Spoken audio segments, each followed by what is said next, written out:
રણ. અચ્છા, આ શબ્દ સાંભળતા જ મનમાં પહેલો વિચાર શું આવે છે? મોટા ભાગે તો વિશાળ રેતીના ઢગલા, આગ ઓખતો સૂર્ય અને જ્યાં જુઓ ત્યાં જીવનનું કોઈ નામો નિશાન નહીં, બરાબર ને? પણ શું રણ ખરેખર આવું જ સુમસામ હોય છે? ચાલો આજે એક એવી અનોખી સફર પર નીકળીએ જે રણ વિશેની આપણી બધી જ કલ્પનાઓને બદલી નાખશે. કારણ કે આ માત્ર રેતીની વાત નથી, પણ જીવનના અસ્તિત્વ અને અનુકૂલનની એક અદ્ભુત ગાથા છે.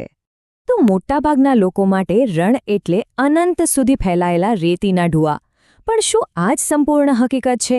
શું દુનિયાના દરેક રણ આવા જ દેખાય છે? ચાલો એ જાણીએ. જરા આ બે તસવીરો પર નજર કરો. એક તરફ છે સહારાનું ગરમ, રેતાળ રણ અને બીજી તરફ છે લદ્દાખના ઠંડા, હરિયાળા પહાડી ખેતરો.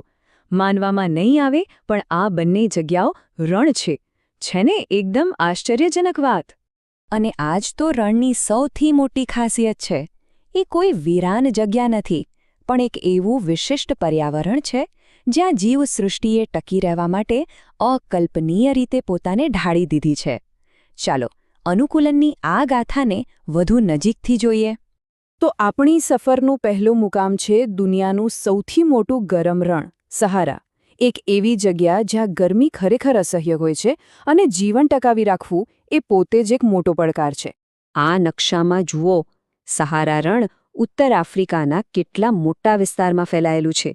તેનું આ વિશિષ્ટ ભૌગોલિક સ્થાન જ તેની આ આકરી ગરમી અને સૂકા વાતાવરણ માટે જવાબદાર છે. અહીંની ગરમીની તો કલ્પના કરવી પણ મુશ્કેલ છે. દિવસનું તાપમાન 50 ડિગ્રી સેલ્સિયસને પણ પાર કરી જાય છે. અને નવાઈની વાત તો એ છે કે રાત્રે એ જ તાપમાન ઘટીને 0 ડિગ્રી સુધી પહોંચી જાય છે. દિવસ અને રાતના તાપમાનમાં આટલો મોટો તફાવત! પણ આટલી આકરી ગરમીમાં પણ જીવન પોતાનો રસ્તો શોધી જ લે છે. અહીં કાંટાળી વનસ્પતિઓ, ઊંટ, શિયાળ અને વીંછી જેવા જીવોએ આ કઠોર વાતાવરણમાં ટકી રહેવાની અદ્ભુત ક્ષમતા વિકસાવી છે. અને અહીં માનવ અનુકૂલનનું તો ઉત્તમ ઉદાહરણ જોવા મળે છે. બેદુઈન અને તુઆરેગ જેવી વિચરતી જાતિઓ જેમણે પશુપાલનને જ પોતાનો આધાર બનાવ્યો છે. તેઓ ગરમ પવન અને ધૂળથી બચવા માટે ભારે કપડાં પહેરે છે.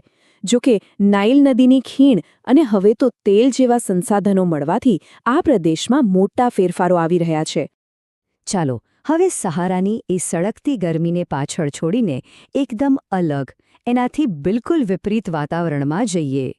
આપણો આગલો પડાવ છે ભારતનું ઠંડુ રણ, લદ્દાખ. સહારાની 50 ડિગ્રીની ગરમી યાદ છે?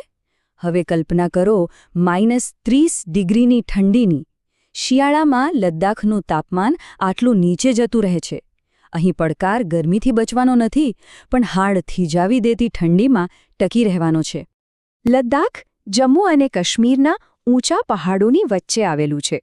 હિમાલયની પર્વતમાળાઓ વરસાદી વાદળોને ત્યાં પહોંચતા જ રોકી લે છે. આ કારણે અહીં વરસાદ લગભગ પડતો જ નથી. આ પાતળી અને સૂકી હવા જ તેને એક ઠંડુ રણ બનાવે છે.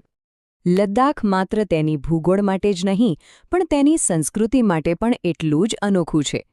અહીં તિબેટિયન સંસ્કૃતિનો એટલો ઊંડો પ્રભાવ છે કે તેને પ્રેમથી નાના તિબેટ તરીકે પણ ઓળખવામાં આવે છે.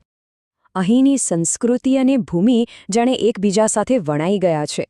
પહાડો પર આવેલા ભવ્ય બૌદ્ધ મઠ, જેને ગુમ્પા કહે છે, અને સ્થાનિક લોકોના રંગબેરંગી પરંપરાગત પોશાક, આ બધું જ આ પ્રદેશની એક આગવી ઓળખ છે. તો સવાલ એ થાય કે આટલી વિષમ પરિસ્થિતિમાં લોકો કેવી રીતે પોતાનું જીવન ગુજારે છે? એમણે અદ્ભુત રસ્તાઓ શોધી કાઢ્યા છે. ઉનાળાના ટૂંકા ગાળામાં તેઓ બટાકા અને વટાણા જેવી ખેતી કરી લે છે. સાથે જ સફરજન જરદાળુના બગીચાઓ પણ વિકસાવે છે. અને હા, પ્રવાસીઓ માટે પણ આ પ્રદેશ એક મોટું આકર્ષણ બન્યો છે, જે અહીંના અર્થતંત્રને મજબૂત બનાવે છે. ગરમ અને ઠંડા રણની સફર તો કરી લીધી, પણ હવે વારો છે એક એવા રણનો જે આ બંનેથી સાવ અલગ છે. એ છે ખારું રણ. આપણો અંતિમ મુકામ છે ગુજરાતનું ગૌરવ, કચ્છનું સફેદ રણ. તો આ ખારું રણ એટલે શું? ચાલો એકદમ સરળ ભાષામાં સમજીએ. આ એક એવો વિસ્તાર છે જ્યાં જમીનમાં મીઠાનું પ્રમાણ ખૂબ જ વધારે હોય છે. એટલે જ્યારે પાણી સુકાઈ જાય ત્યારે જમીન પર ફક્ત મીઠાની સફેદ ચાદર પથરાયેલી રહી જાય છે, જે એક અનોખો અને સુંદર નજારો બનાવે છે. કચ્છનું રણ અનેક રીતે ખાસ છે.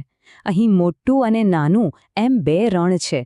સાથે જ એશિયાના સૌથી મોટા ઘાસના મેદાનો એટલે કે બન્ની પણ અહીં જ છે. ઘુડખર એટલે કે જંગલી ગધેડો અને હજારોની સંખ્યામાં આવતા સુંદર ફ્લેમિંગો જેવા દુર્લભ જીવોનું આ ઘર છે. અને હા, વિશ્વભરમાં પ્રખ્યાત રણ ઉત્સવ તો અહીંની સંસ્કૃતિને જીવંત કરી દે છે. તો સહારાથી લદ્દાખ અને ત્યાંથી કચ્છ સુધીની આ અનોખી સફરમાંથી આપણે શીખ્યા શું? આપણે 3 તદ્દન અલગ પ્રકારના રણ જોયા અને દરેકે આપણને એક જ મહત્વનો પાઠ શીખવ્યો: અનુકૂલનનો. આ 2 ચિત્રો આપણી આખી સફરનો સારાંશ છે. એક તરફ સહારામાં ગરમીથી બચવા માટી અને ઘાસમાંથી બનેલું ઘર, બીજી તરફ લદ્દાખમાં ઠંડીનો સામનો કરવા પથ્થરોને કોતરીને બનાવેલો મઠ. આ બંને સ્થાપત્ય એ વાતનું શ્રેષ્ઠ ઉદાહરણ છે કે કેવી રીતે માનવી પોતાના પર્યાવરણ સાથે તાલમેલ બેસાડીને ટકી રહે છે. અને આખરે મુખ્ય વાત એ જ છે કે જીવન ગમે તેવી વિષમ પરિસ્થિતિમાં પણ પોતાનો માર્ગ શોધી જ લે છે. રણ એ ખાલીપણાનું પ્રતીક નથી, પણ અનુકૂલન અને જીવંતતાનું પ્રતીક છે. આ રણ પ્રદેશો અનુકૂલનની જીવંત વાર્તાઓ છે, પણ એટલા જ નાજુક પણ છે. આ અદ્ભુત ગાથા ભવિષ્યમાં પણ આમ જ ચાલતી રહે તે માટે તેમની સુરક્ષા કરવી એ આપણા સૌની જવાબદારી છે. તો વિચારવા જેવો પ્રશ્ન એ છે કે આ નાજુક દુનિયાને બચાવવા આપણે શું કરી શકીએ?